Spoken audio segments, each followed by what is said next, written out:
Dicen que no hay respuestas erróneas, dicen que en realidad lo que hay son muchas veces preguntas incorrectas que no dan en el foco mismo de lo que se está discutiendo, de las cuestiones que son centrales. Y yo quiero dejar planteada esta noche 2 o 3 preguntas que sin ninguna duda vamos a tratar de responder.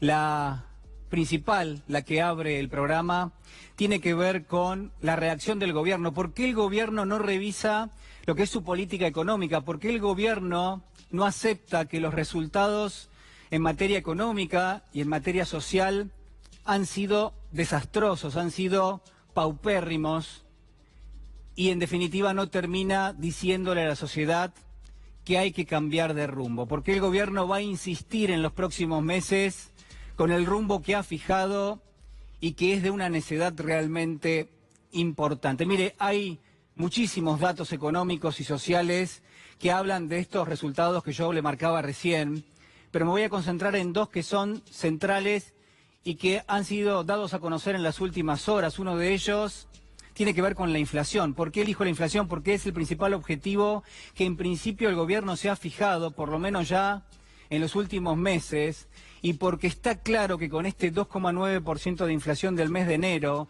con este 49%, un poco más también, de inflación para los últimos 12 meses, la política económica que ha instrumentado el Banco Central empieza a ser un rutilante fracaso. ¿Por qué le digo esto? Bueno, porque obviamente si el gobierno ha concentrado sus esfuerzos, ha puesto una tasa de interés que está destruyendo totalmente la actividad económica. Ustedes veían recién en el programa de Marcelo Slotoviazda el estado en el que se encuentra una parte de la industria. Bueno, uno se pregunta por qué a pesar de todas estas evidencias no hay una reacción por parte del poder político. Y por otro lado, el otro dato que elijo es precisamente este. Prácticamente 1 de cada 2 máquinas que tiene la industria hoy está parada. Vamos a estar hablando de este tema, pero sin ninguna duda también quiero plantearle esto. ¿Qué significa que una parte de la capacidad instalada que tienen las empresas esté ociosa? Significa que hay un empresario que está pensando, y acá no quiero hacer ningún tipo de apología, pero es la realidad, hable usted con algún empresario, que está pensando obviamente en cómo reduce lo que son sus costos enormes al tener una máquina parada y en definitiva que pone en peligro lo que son las fuentes de trabajo. Hay una pregunta que quiero hacerle y tiene que ver con esto. ¿Por qué el gobierno está buscando un déficit cero en un contexto donde está claro que hay otras prioridades, donde está claro que la pregunta debiera ir por el lado del crecimiento económico? Y quiero razonar con usted brevemente, 1 minuto nada más, sobre cuál es el enfoque que el gobierno no quiere que usted piense. Porque cuando el gobierno hace ya algunos meses propuso déficit cero, lo que propone en realidad es un recorte del gasto público, en definitiva. Y esto se traduce en una menor inversión pública, hay una menor inversión en la economía.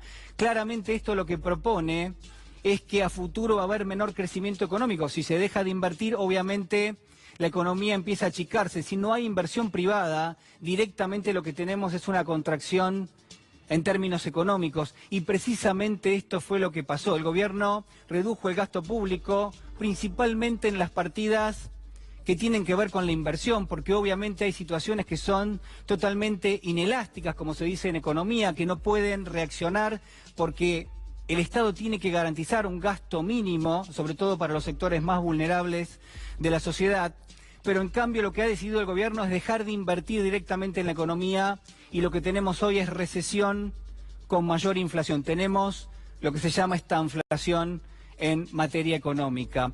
Le pregunto a usted en todo caso, ¿cuál es el resultado de esto? ¿Cuál es el resultado de dejar de invertir en términos económicos? Bueno, es la reducción de la economía, pero piense conmigo, ¿qué pasa con el déficit? Si el gobierno buscaba un déficit cero, si se achica la economía, ese déficit es en términos proporcionales más grande, no más chico en función del tamaño de la economía.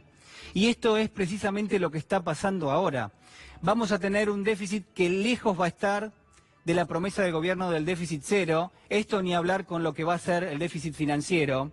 Pero sobre todas las cosas lo que queda claro es que si el gobierno buscaba una reducción de ese déficit, lo que tenía que hacer era tratar de expandir la economía, tratar de hacerla crecer en lugar de achicarlo. Ahora usted me va a decir, Pero esto no lo saben los economistas del gobierno, claro que lo saben. Está en todos los libros de texto. Entonces, ¿qué busca el gobierno con esta política? Mire, se lo respondo de esta manera. Lo que busca el gobierno es reducir el poder de los salarios, licuar los salarios en la Argentina. Esto es lo que está pasando y claramente es una situación sumamente injusta para todos los argentinos.